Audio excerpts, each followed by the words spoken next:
There once was a little caterpillar. She was different than the other caterpillars. She spent her days watching the world, thinking and imagining great stories. The other caterpillars teased her, but she didn't mind as long as she had her favorite branch and a favorite story. One day she found herself quite alone. There were no more names thrown at her, no more laughing at her expense, and while she enjoyed the peace and quiet, she wondered where everyone had gone. Soon she found a row of what looked like robin's eggs hanging from a branch. As she climbed closer, she saw that they were the chrysalis of the other caterpillars. She had heard of this, but she decided it wasn't for her. Not yet.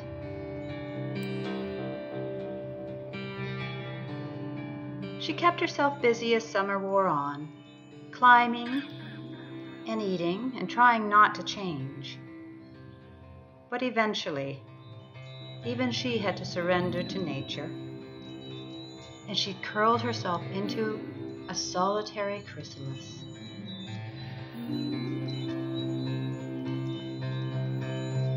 The cold winds of fall woke her with their shrieks and screams.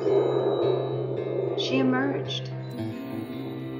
The wind picked her up, and with her newly formed wings, she was too weak, unable to stop herself from being thrown here and there. She came to rest in the tall grass near the base of her tree.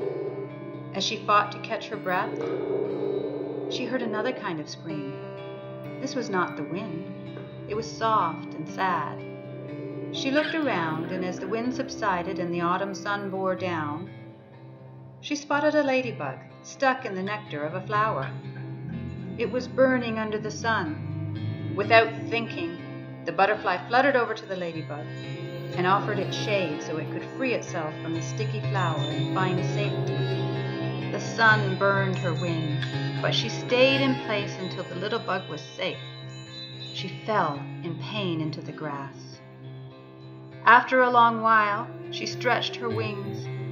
They felt strange. She lifted off the ground, and great pain shot through her body. She flew up, up, up as far as she could, trying to get away from the pain.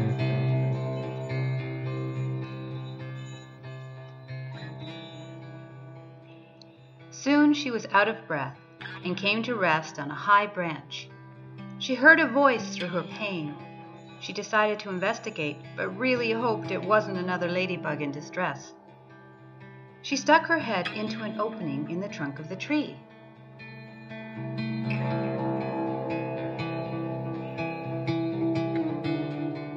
There before her, sparkling gold and smelling of sweet honey, stood a very old and very singular queen bee. The queen invited her in. Butterfly could think of nothing else but the pain in her wings. She took a few steps before collapsing on the floor. The queen quickly went to the honeycomb walls and then started to rub the mixture into the butterfly's wounded wings. The relief was magic. The queen asked her to stay the winter and share her hive. Butterfly did not want to try using her wings again, and winter was knocking at the front door.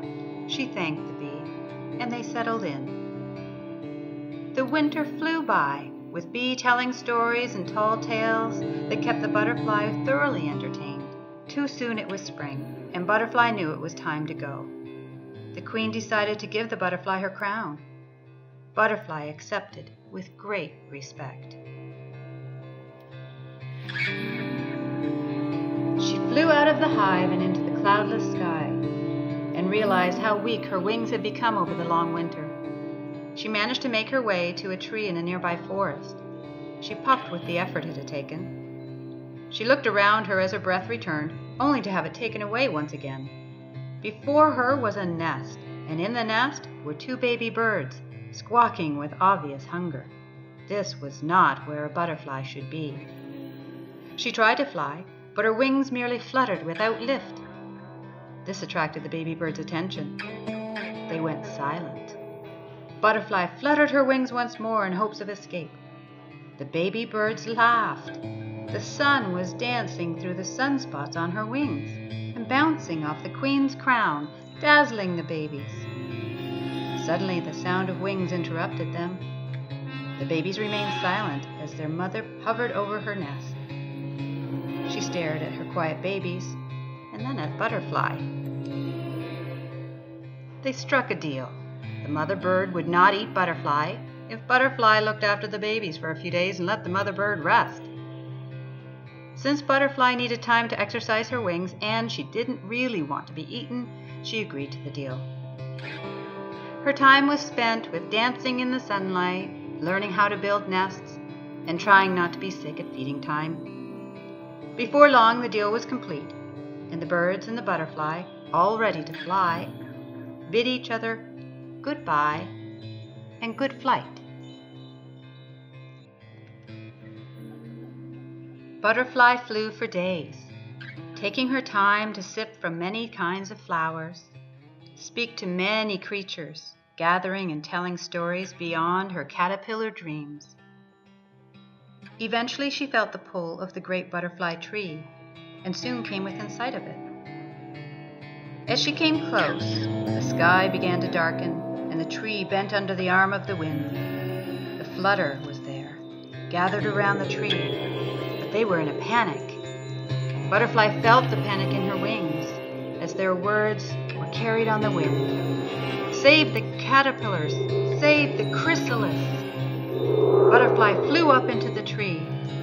There she found a row of chrysalis hanging like robin's eggs from a branch like the one she had seen so long ago, except these were shivering and shaking in the storm. They would not stay secure for much longer.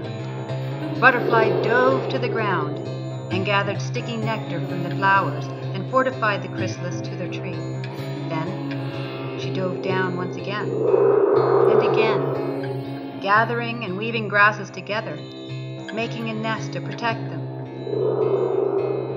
All night the storm raged on, but the chrysalis were safe, thanks to the butterfly and all she had learned.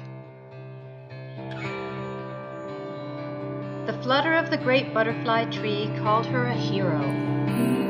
They told her story far and wide. As time passed, she became known as the wise one and the storyteller.